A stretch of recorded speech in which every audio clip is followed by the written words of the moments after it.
How to get Microsoft Copilot. Now, Microsoft Copilot is a new AI based application from Microsoft themselves, and they basically released this Copilot version with the latest Windows update.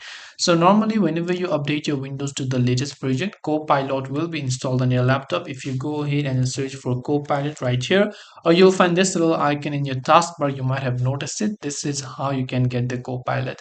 Now, there is also a mobile version application which you can download from your Play Store, which is Microsoft Copilot, or you can go to their website, which is copilot.microsoft.com, where you'll also be able to simply talk to it, if not from the app, then from the website. And Microsoft Copilot can also assist you in some of the Microsoft applications, for example, Microsoft Excel, Microsoft Word, Microsoft PowerPoint, or other stuff as such.